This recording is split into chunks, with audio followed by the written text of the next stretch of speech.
शफातच्याच भाषेत बोलायचं म्हणजे क्लायमॅक्स होऊन गेलेला आहे. तर आता पडायचीच जबाबदारी माझ्यावर आहे. आणि नंतर क्लायमॅक्स आहेच. तर त्याच्यामुळे माझं थोडंसं टेन्शन कमी झालेलं आहे. मला उमजलेला पुरुष हे बोलत असताना दुसऱ्या एका कारणासाठी टेन्शन कमी झालं आहे, ते म्हणजे आजच्या कार्यक्रमामध्ये एकूण रंजन जे व्हायचं होतं ते सगळं शफातनीच निभावलेलं आहे. तर त्याच्यामुळे मला आता माझ्यावरती काही रंजनाची जबाबदारी नाही आहे. मला उमजलेला पुरुष या विषयावर बोलत असताना पुरुष हाती लागावा वगैरे असं काही मला वाटत नाही. याचं कारण असं की तितकासा तो मला इंटरेस्टिंग वाटत नाही. आजकालचा पुरुष खरंच इतका इंटरेस्टिंग उरलेला नाही. म्हणजे बायकांच्या मनामध्ये जो पुरुष हवासा वाटणारा असतो तो निरनिराळा असतो. ही गोष्ट खरी आहे, कारण निरनिराळ्या बायका आहेत. पुरुष तितके निरनिराळे नाहीत. आणि हीच एक खंत आहे खरं सांगायचं तर. तितके विविध ते होऊ शकत नाही आहेत आणि बायका विविध होत आहेत. तर त्याच्यामुळे तो इंटरेस्टिंग नसल्यामुळे तो हाती लागावा वगैरे अशी माझी काही उमेद नाही आहे. दुसरी गोष्ट म्हणजे मी काही उद्बोधन करणार नाही आहे किंवा नवं काही सांगणार नाही आहे, कारण हा मिळून साऱ्या जणीचा कार्यक्रम आहे. आणि मिळून साऱ्या जणी या व्यासपीठावरनी जे काही आपल्याला जागा केलेलं आहे त्याच सगळ्या कुटुंबातली माणसं आज इथे जमलेली आहेत. तर त्याच्यामुळे त्यांच्यामध्ये एक सरासरीपेक्षा जास्त अवेअरनेस, जाग ही आलेलीच आहे. तर त्याच्यामुळे पुरुषांच्याबद्दल नवं काही मला सांगता येणार आहे की नाही ह्याची मला खरंच कल्पना नाही. आणि तरीसुद्धा मला जे मनोमन वाटतं ते पॉलिटिकली करेक्ट नसताना सुद्धा मला सांगायचं आहे. इतकंच या भाषणाचं कदाचित वैशिष्ट्य असणार आहे. काही गोष्टी मला आधी स्पष्ट कराव्या लागतील. एक म्हणजे मला उमगलेला पुरुष असं मी जेव्हा म्हणते तेव्हा उमगलेला असं जरी मी म्हणत असले तरी उमगणारा असाच तो आहे. खरं सांगायचं तर तो आज पण उमगतोय, उद्याही उमगेल, नवा कळेल मला. ही कदाचित माझं एक विशफुल थिंकिंग आहे. माझ्या मनातली एक आशा आहे की तो बदलेल, तो बदलत राहील आणि मला त्याचं नवं रूप उमगेल. तो खूप कमी वेगाने बदलतोय पण तो बदलेल आणि बदलत असेल अशी आशा मात्र माझ्या मनामध्ये, इच्छा या स्वरूपामध्ये आहे. दुसरं असं वाटत राहतं की आपण निष्कर्षाला आलो म्हणजे आपण संपलो की काय, आपण आपलं वय झालं की काय, थांबलो की काय.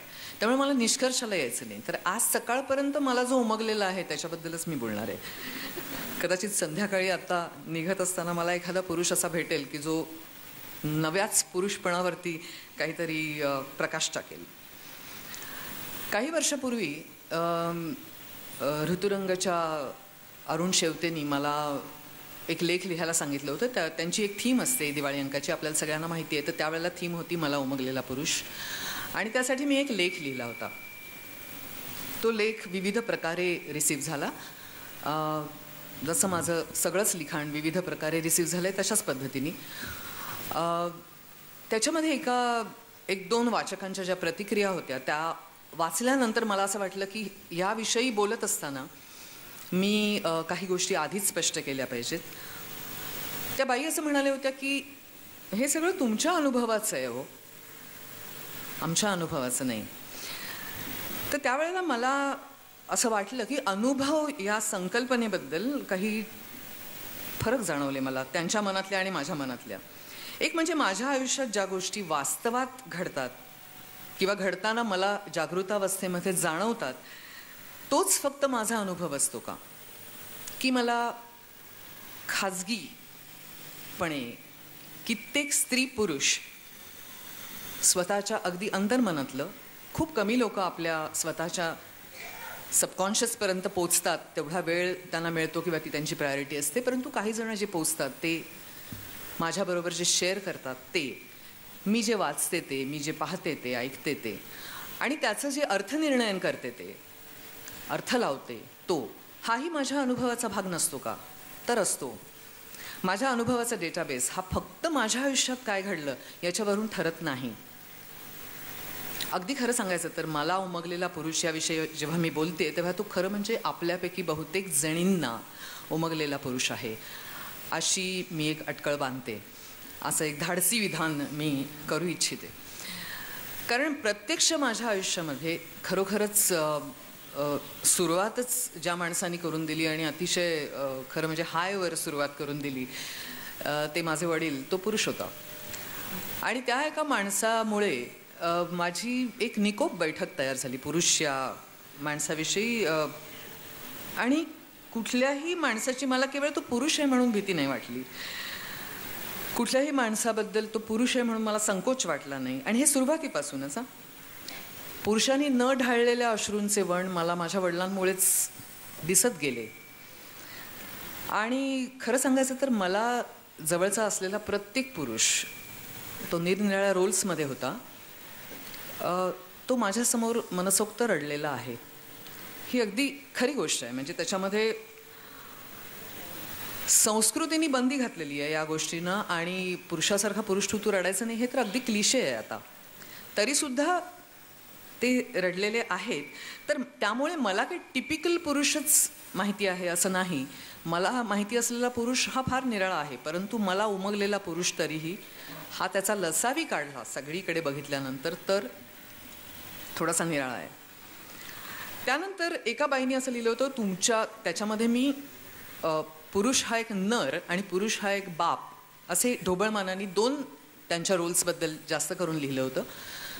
तर त्या म्हणाल्या तुमच्या आयुष्यात जे पुरुष नर म्हणून आले त्या बेसिसवरती तुम्ही तुमचे हे निष्कर्ष खरे मानायचे का? तर मी त्यांना असं म्हटलं की अहो, म्हणजे विनोदाने बोलायचं झालं तर मला असं वाटायला लागलं की जणू काही मी एखाद्या नरसंग्रहालयाची मालकीण वगैरे आहे आणि खूपच नर म्हणजे नर म्हणून माझ्या आयुष्यामध्ये आलेले आहेत. ओ नो, आय मीन तसं काही नाही. आणि मग तुम्ही ज्या पुरुषांच्या वतीने त्यांची बाजू हिरिरीने मांडताय, मग ते सगळे अपवादात्मक पुरुष नर म्हणून तुमच्या आयुष्यात आले असं म्हणायला लागेल आणि त्यांनी फारच उत्साहवर्धक आणि रोमांचकारी अनुभव तुम्हाला दिला. तर तसं ते नाही आहे.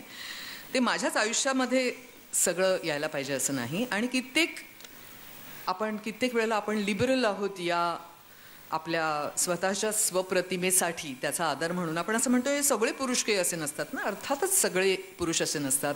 अर्थातच आपण जेव्हा केव्हा एखादं विधान करतो तेव्हा सगळी माणसं तशी नसतात. आपण सगळ्या बायकाही तशा नसतात. मला असं म्हणायचं की ते बहुतांश पुरुषांच्या बाबतीमध्ये वैध आहे हे सांगायची गरज नाही आहे, परंतु मला ह्या प्रतिक्रिया त्यावेळेला आल्या होत्या त्यामुळे मी हे आधीच स्पष्ट करते आहे.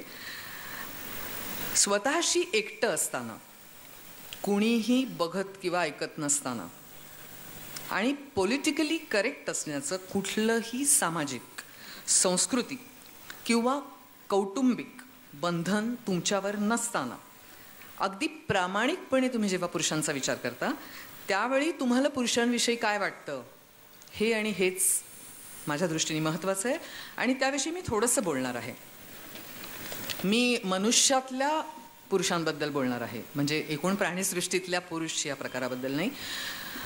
मनुष्यातला पुरुष हा जो आहे तो इतर प्राणीसृष्टीतल्या पुरुषांपेक्षा थोडासा असा वेगळा आहे की ते सगळेजण जे असतात ते प्री प्रोग्रॅम्ड असतात, आधीच ठरलेले असतात आणि निसर्गाने जे ठरवलेलं आहे त्यांच्या बाबतीमध्ये त्याच्या फार पलीकडे ते जाऊ शकत नाहीत, ते जातच नाहीत.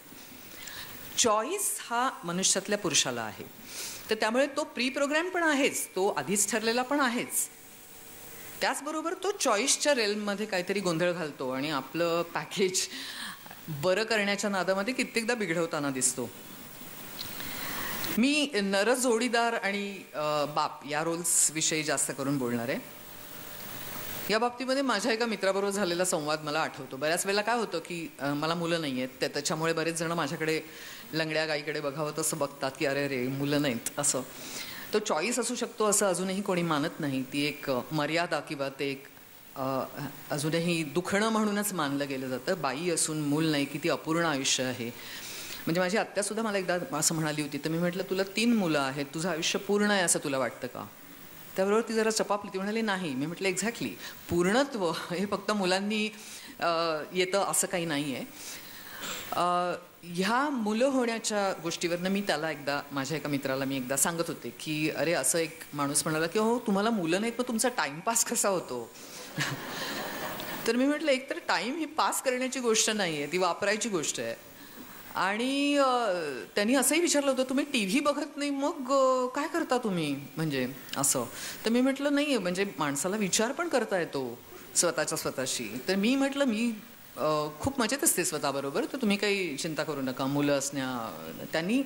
तर मी म्हटलं हे अशा पद्धतीने कित्येक माणसं दुसऱ्यांना आहेत म्हणून आणि म्हणजे म्हणजे टाइमपास बरा होईल पुढे वगैरे म्हणून मुलं जन्माला घालतात की काय. तर मी म्हटलं तुला मुलं आहेत, तू काय जन्माला घातलीस. तर तो म्हणाला की मी तुला अगदी खरं सांगू का, मी वंश सातत्य म्हणून मुलं जन्माला घातली. मला माझी गुणसूत्र माझ्या मार्फत ही पुढे जावीत असं वाटतं. एक जीनपूल हा माझा अमर व्हावा अशी माझी इच्छा आहे असं त्यांनी मला फ्रँकली सांगितलं. आणि त्याच्यामुळे मला मुलं व्हावीशी वाटतात. तर मी म्हटलं म्हणजे तुला हे जग वाटतं असं की त्याच्यात मुलं आणतो. म्हणलं नाही, जग कसं आहे हा प्रश्न नाही. जग तुला आवडत नसेल तर ते तू बदल, त्याच्याशी मुलं होण्याचा काही संबंध नाही आहे. मुलं ही झालीच पाहिजेत आणि त्या दृष्टीने माझा जीनपूल हा पुढे गेला पाहिजे आणि हे माझं मत आहे. तर मी त्याला असं म्हटलं की ठीक आहे पण म्हणजे समजा तुझी बायको